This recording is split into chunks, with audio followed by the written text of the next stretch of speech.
Hi, in this video we are going to look at describing unexpected events, and we are also going to focus on describing unknown words that we don't know or that we don't remember at that moment, while we talk about everyday life situations. To introduce this topic, I have this question for you. What do you do when you don't remember a word that you need to use? What do you say? How do you make yourself understood? Think about it for a moment. All right, thank you. Now, let's read the following conversation between two friends. Let's read it together. They are Kate and Robert. Kate says, "Hello, how are you? Did you finally go to buy what you needed?" Robert says, "No, I couldn't. I was just about to leave when it started raining really hard." "Oh, that's too bad," says Kate. "I am going to the store tomorrow. Do you want to come?" And he says, "Of course, thanks. What do you need to buy?" Kate says, "I need sorry, I can't remember what it's called. It's the thing with rings that we use to keep punched sheets together." So she doesn't remember the term.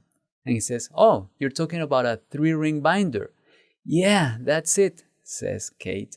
"I urgently need one for one of my classes." Robert says, "All right, I'll let you know so we can go buy our things tomorrow."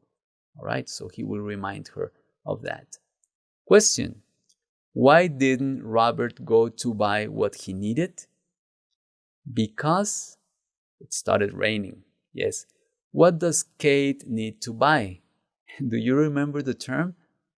3-ring binder. It's one of those folders that have 3 rings, and you keep your sheets for classes there, and you add one by one as you need them. Yeah, they are held together by rings that they have. All right, we have seen this in the past, but let's make sure that we understand how we describe unexpected situations. We can have one action going on when something happens. In the story, we had this sentence: "I was just about to leave when it started raining really hard." The key there is that we have an action that is going on. I was just about to leave. When you say when, you are introducing the next thing that happened. So that is what happened unexpectedly, and that is something that we can express by using when. Or we could have, I have an additional example here. "I went to visit a friend at the hospital, and then I saw a clown walking out of his room." Probably somebody doing some social work.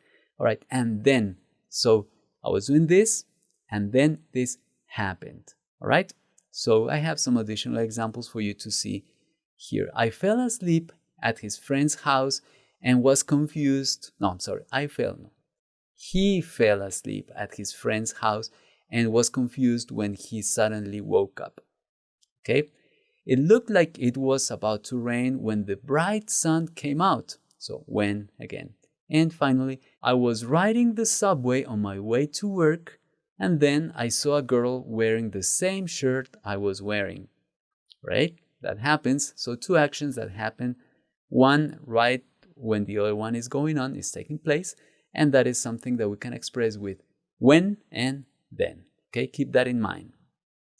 Now, what do we do when we need to describe unknown words that we don't know or that we don't remember at the moment?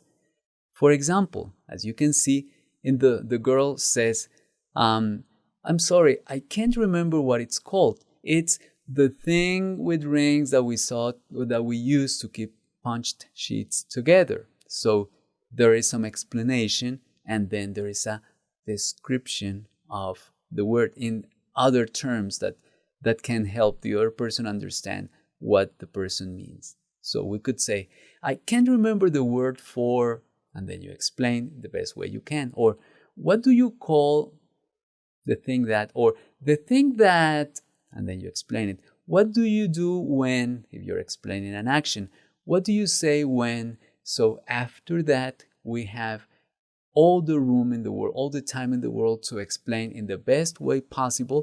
We can use gestures or anything that we can so that we can make ourselves understood. To practice that, I have an activity that will help us put into action these sentences that we have here, and you are going to try it, or you are going to see how we can define some terms that we may not remember at the moment. Let's pretend that we don't remember them. The terms are very simple, actually. This is instruction. How would you describe the following words if you didn't know their names in English, or if you didn't remember the names in English, because they are easy? These are the words: foreigner, groom, knock, silence, and soap. You may know the terms, or if you don't know them, you can look them up, but the idea is that you pretend that you don't remember or know the word, and then you use kind of a definition, like your own definition, for helping the other person understand what you mean. All right? So take a moment, pause my video, complete the activity, please. All right. I hope that you do have your wording of these terms so that you can help somebody else understand what you mean. All right? I have these sample responses from a boy. He says, for foreigner, he says, what do you call a person who comes from another country? Oh, you mean the foreigner. Yes. Right. For groom, when somebody's getting married, the boy is the groom, the girl is the bride. Groom, what's the name given to the man who is getting married? All right. For knock, what's the word for when we hit a door with our knuckles to attract attention? Oh, knock. Oh, yes, knock. For silence, I can't remember what you call that time when there is no noise at all. All right. And for soap, the person said, that thing that we use for washing our bodies. Soap. All right. Thank you. Thank you for reading these with me, and I hope that you had similar definitions or something that worked as well. All right. Now, I am going to pause my video so that you can listen to the pronunciation of the native speaker of these terms, of these sentences and statements to explain those words, and you practice with him. All right. Go ahead. Listen and practice. What do you call a person who comes from another country? What's the name given to the man who is going to marry? What's the word for when we hit a door with our knuckles to attract attention? I can't remember what you call that time when there is no noise at all. That thing we use for washing our bodies. All right. Thank you. Thank you very much for having done that. And now remember that there are ways for us to talk about simultaneous situations or things actually that happen when something else is taking place. And we have always a way to introduce a definition that we are using to help a person understand a word that we don't remember at the moment. All right? Thank you for your hard work, and I'll see you in the next video.